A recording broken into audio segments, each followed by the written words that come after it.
Hello, myself Dr. Kailash, consulting dermatologist, Clear Skin Hair and Layer Center, Kannur. Today we are going to discuss about common skin lesions called milia.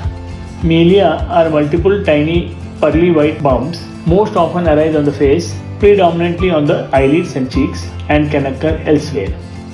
Milia are found in all ages and both sexes. They are formed when keratin produced by the skin gets entrapped beneath the outer layer of the skin, forming a tiny cyst. An individual milium is formed at the base of hair follicle or sweat gland. Let us have a look on types and causes of milia. Neonatal milia, seen nearly in half of the newborn babies and common over the eyes, cheek, inside the mouth. They heal spontaneously within a week of birth. Primary milia are formed directly from the entrapped keratin and are usually found on the face of infant, children and adults. These type of milia found in infant tend to heal on their own within several weeks and found in adults tend to be long lasting. Secondary milia or traumatic milia occur at the site of injury or burn or blistering as the skin heals. They are formed due to the clogging of eccrine sweat ducts. Milia and plaque.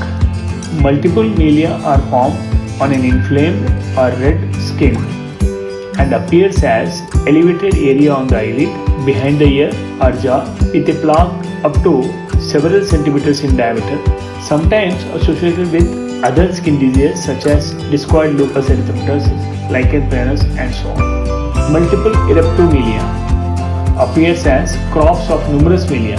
Most often it affects the face, upper arm or upper trunk. Juvenile milia appear at birth or later in the life and associated with genetic disorders such as epidermolysis bullosa.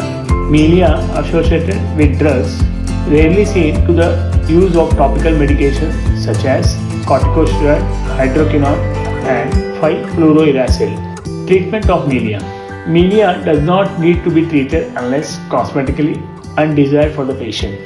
Topical retinoid cream may be helpful for widespread lesions. Oral minocycline has been shown to improve milia in plaque. Chemical peel or microdermabrasion or dermabrasion require series of sessions and are usually not advisable. Cryotherapy. Liquid nitrogen can be applied to destroy the lesions. Extraction. Surgical removal by de-roofing using a sterile needle or blade and the contents are squeezed out. Curetage is done with a special instrument. The dermatologist scraps or scoops off the milia material. Radio frequency device. With the help of it, we can destroy the top layer of skin and later curettage the material.